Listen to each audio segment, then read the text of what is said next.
pledge allegiance to the flag of the United States of America and to the republic for which it stands, one nation, under God, indivisible, with liberty and justice for all. Welcome to the Vietnam Veterans News Podcast. News of interest about Vietnam veterans from a Vietnam veteran. Now, here's your host, Mac Payne.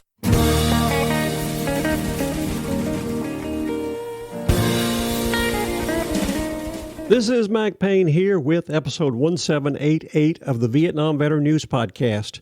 News about the Vietnam War and the brave veterans who served there, as told to you by yours truly, a Vietnam veteran. In this episode, I'm going to tell you a story about a Vietnam veteran that will baffle the imagination. It's a sad story, but it is one that needs to be told. It has to do with Vietnam veteran Michael Blassie. He was an Air Force pilot who was shot down right at the end of hostilities in the American-Vietnam War near An Loc, which is very close to the Cambodian border over there. What's hard to imagine about this story is what happened to his remains after he was shot down. I'm going to share a story about this veteran called A Veteran's Story, Coming Home, Part 1 and 2. The story appeared in the Warbird Digest, and again, it is a story that must be told, and that's my job here today, to tell you this story. I'm going to share the prologue of the story with you first, and then tell you the story. Let's take a look at it. Shot down in enemy-held territory while on a bombing run in Vietnam near An Loc, First Lieutenant Michael Blassie was listed as MIA, missing in action, and the body said to be unrecoverable. In reality, his remains were recovered almost 6 months after the crash, but misidentified and labeled unknown, then stored away under the label X-26. In 1985, the remains of X-26 were interred at the Tomb of the Unknown in Arlington National Cemetery to symbolize the Vietnam War unknown. Under pressure from the Blassie family and members of the forensic community, the remains were disinterred in 1996 and then finally identified through DNA testing to be the remains of First Lieutenant Michael Blassie. Now you know how the story ended. Let's take a look at the rest of the story. Michael Blassie was a spitting image of what most people believe a young Air Force officer should look like. Tall, handsome, with a hospitable grin and approachable demeanor. A 1970 graduate of the Air Force Academy, he lettered on varsity tennis and soccer teams. In 1968 and 1969, Mike was nominated to the All-Rocky Mountain League soccer team. He studied psychology and in 1971 received his aeronautical rating after graduation from the academy. After qualifying on an A-37B Dragonfly Super Tweet Cessna attack aircraft, he was deployed to Vietnam to serve with the 8th Special Operations Squadron. The 8th Special Operations Squadron is one of the oldest units in the United States Air Force, organized in 1917 at Camp Kelly, Texas. The unit fought on the Western Front in World War I, then called the Great War, and primarily flew the Dayton Wright DH-4, a reconnaissance aircraft. The squadron fought and flew in the Pacific during World War II and served in Korea flying Douglas B-26 Invaders.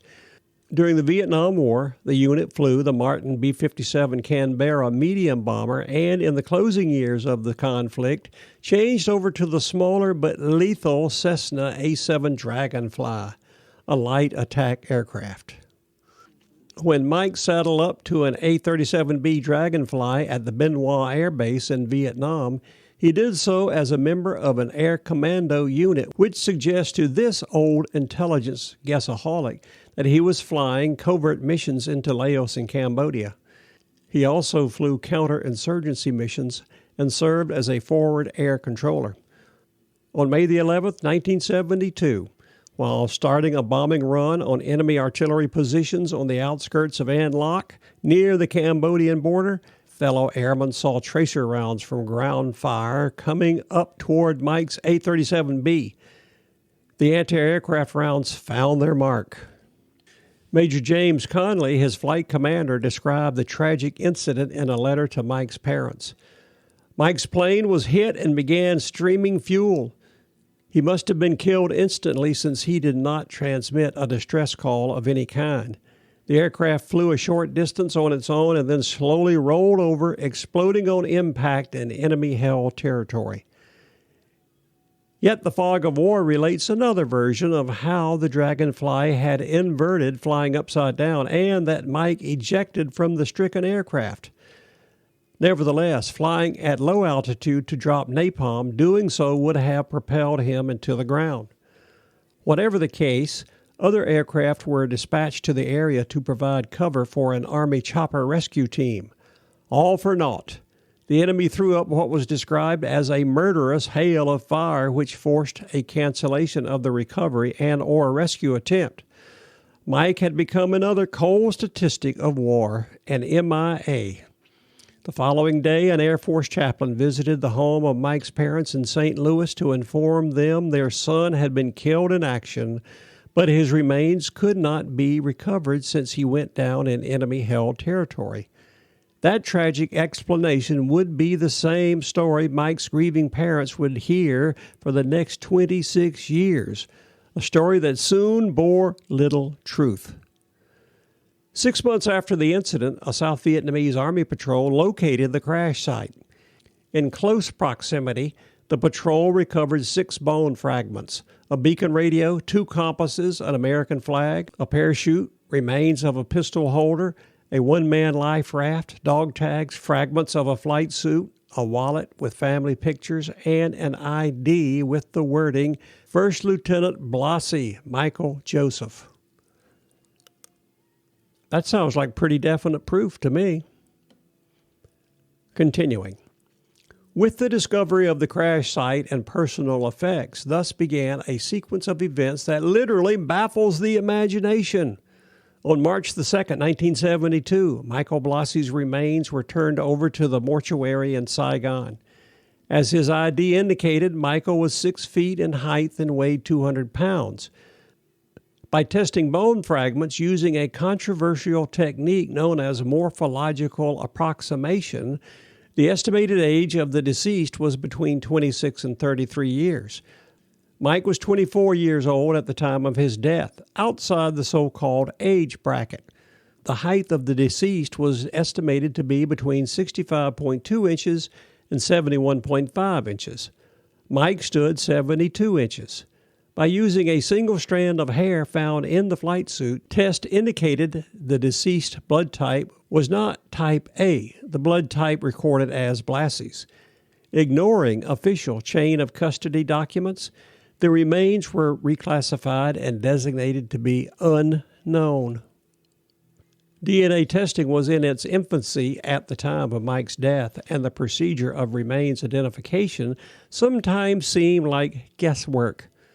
Incredibly, changing lab reports and closing cases, basically getting the job done due to internal pressures, was not uncommon at the time. The methods were completely worthless, according to many forensic experts, and to estimate a victim's height by the morphological method was later deemed impossible. Disputes over lab details on a plane shot down over Laos finally sparked an independent report commissioned by the Army. The findings: morphological approximation was not a logical nor correct technique. The procedure was discontinued. The horror behind the findings meant the probability existed that undetermined numbers of American war dead may have been buried in the wrong grave. And as if adding salt to emotional wounds, the Blassie family in St. Louis was never told that Michael's aircraft had been found, nor that his remains had been recovered. The unknown remains were stored in the Army's Central Identification Laboratory under the file number X26. Congress passed a law in 1973 authorizing the Defense Department to bury a Vietnam unknown at Arlington National Cemetery. Although a gravesite was prepared, it remained empty for 11 years. Under pressure from the veterans of foreign wars and the American Legion, the Congress and the Reagan administration collectively agreed to go ahead with a burial. The year was 1984, an election year. The Secretary of the Army wanted the ceremony to take place on Veterans Day, November the 11th.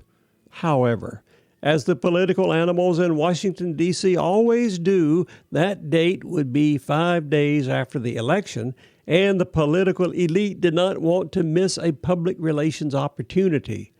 The day for the investment was pushed back to May the 28th, 1984, Memorial Day.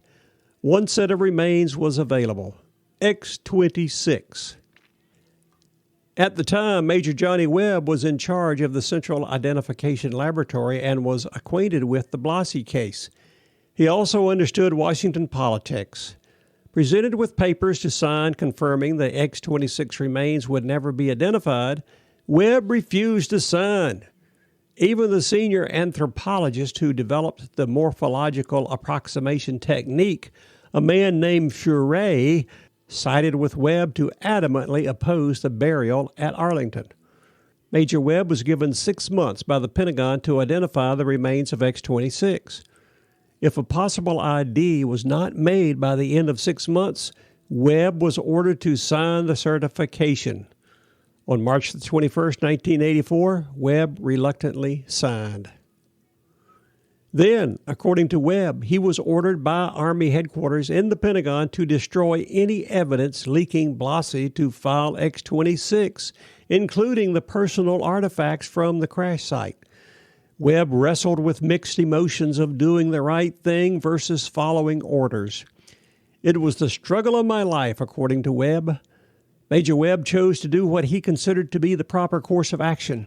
He disobeyed orders, putting his military career in jeopardy, plus running the risk of a court-martial, and hid Blassie's remains and crash site artifacts where no one would ever find them, in the casket of X-26. On May the 28th, 1984, a 3rd Army Old Guard horse-drawn caisson bearing the remains of X-26 moved slowly along Constitution Avenue. Over 250,000 people lined the route to Arlington National Cemetery. A series of 21-gun salutes cracked sharply in the distance, and military bands played respectful music.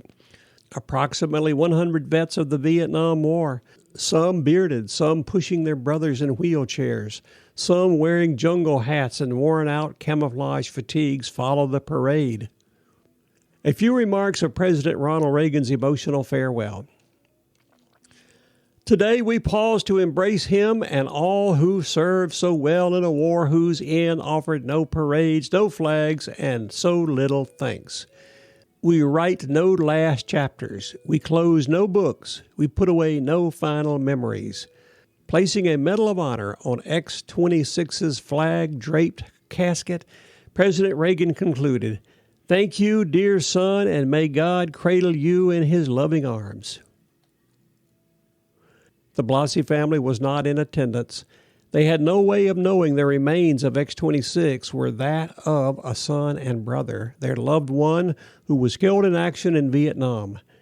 They didn't even know Michael's aircraft had been found, his remains recovered, as were artifacts to prove the deceased flyboy was actually Michael Joseph Blassie.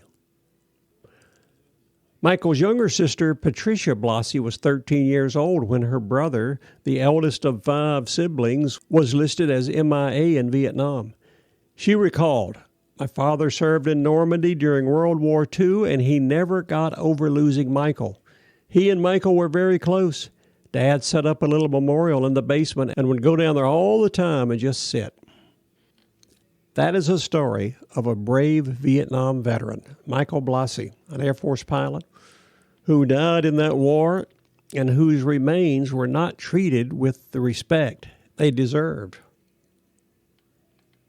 It's good to know that someone stood up to the bureaucracy to make sure the right things were done. We thank you, Major Webb, for what you did. That is the story of another brave Vietnam veteran. On behalf of all Vietnam veterans and a grateful country, I hereby issue First Lieutenant Michael Blassie of the United States Air Force and official Vietnam Veteran News podcast salute. Rest in peace. This is Mac Payne closing out episode 1788 of the Vietnam Veteran News podcast.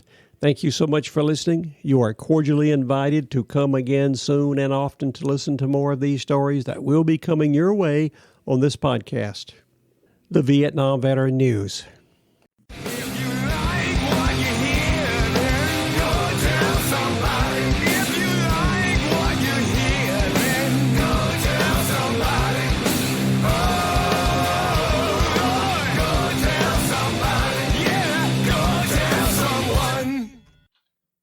How about that? Ain't that a mess?